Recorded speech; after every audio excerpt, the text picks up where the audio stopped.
congratulations on the movie. I got to watch it last night. It was an absolute blast. It was so much Were fun you to at watch. CCXP? I was. Ah, yeah. nice. Were you the one with the I Heart Zack Snyder t-shirt on? I was actually. Were you really? What was it like for you guys to get that reception from the audience? It must have been a one-of-a-kind experience, Oh right? my God, I couldn't sleep last night. I went to bed and it took me another hour or two to wind down. It was so exciting. Yeah. We felt like rock stars. We got back on the van to go back to the hotel and we're just like, can you believe that? Can you believe that? Brazilian fans are some of the most passionate I've ever experienced. In all my Comic-Cons I've been to, this one was the most high energy, which I love. Yeah. And it's exciting too because of the fans and the Snyderverse are such a big part of the movie. Yeah. So to be able to meet them and integrate them and see how they bring more life to the movie is like, I mean, it's just thrilling. We could hear the movie from backstage and hearing the audience react after a certain moment, and we're like, "What moment is that?" Okay. I was wondering if you could And they were tell. cheering, yeah. Like I would be sitting there just having a normal conversation, and Sophia would run in and go, and start copying the moves we would do. It was so fun. Yeah, because I feel like The Comic-Cons. the audiences and the sort of the fans are, it's much more, the enthusiasm is very uncontrolled, like in a good way, you know, like there's no people, they don't, there's no moment where they go like, you know, we should not, maybe this is too much. Yeah, they're like, turn it up. No, Yeah, no, they're it's not excited. enough. They're really Yeah, excited. so I really appreciate I need to that. come back as a fan. And what can you guys tell me about your characters without spoiling too much? But Well, Titus, General Titus, is a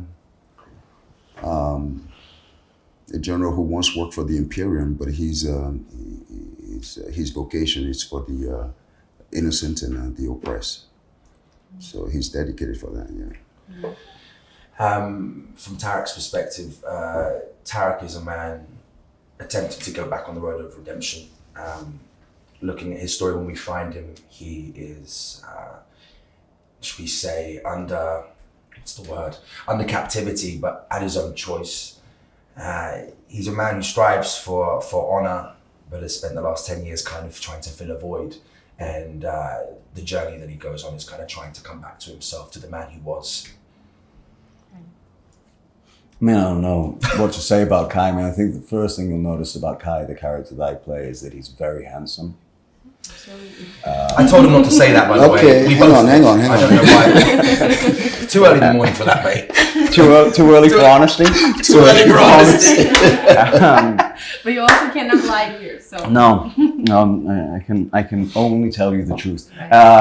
He's just like a little naughty boy that these guys find, and he sort of takes pity on them. They have this absurd quest that they're on, and he's like, all right, it's obviously going to fail, but I guess you're so pathetic, you need some help, so I guess I'll be the one to help you. No shit. Sounds like projection to me. Emilius is a soldier, very dedicated to the rebellion.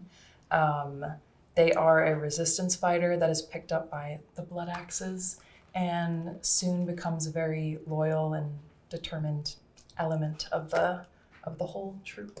Mm-hmm. right. Yeah, and Darian is one of the co-leaders of the Blood Axe contingent of the rebellion. He and his sister Devra have been at it for quite some time, taking on the Imperium, and they will do whatever it takes to liberate the universe.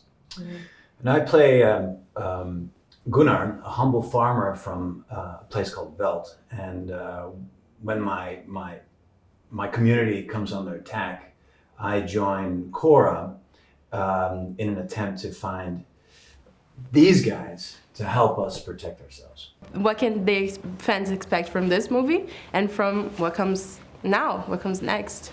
Is it a whole universe? What? Look, you know, the exciting thing is that, you know, this movie really is this is a build the team movie, right? Mm-hmm. And movie 2 is like a war movie. So you have like this really, you know, amazing opportunity to kind of take a deep dive with each of these characters that's going to really, in movie 2, you're going to have made the investment that you're going to get, you're really going to, dividends hopefully will get paid to you for having the experience of movie 1. Now movie 2 can really just go for it. And so that's exciting. For me, that's exciting because, you know, it could be in a normal scenario, it'd be 2 years or a year and a half at least. Probably 2 years. But in this case, what's cool is, you know, it's only a couple of months and you get the second one. This project is so huge that we just keep having these gifts. Usually it's like, okay, the movie's finished. Your agent says, okay, you can go to a screening in whatever city you're in. You go see the movie, you say, okay. You do some junkets and such, and maybe a premiere, and that's it. With this, it's like, okay, we saw the Blood Axe comics, and we're like, oh, whoa, there's gonna be a podcast, there's gonna be this, and you know, this is kind of, we're drip feeding you all of this content, but we're also, me and Sophia are here being drip fed it, like, whoa, this is amazing. Wow.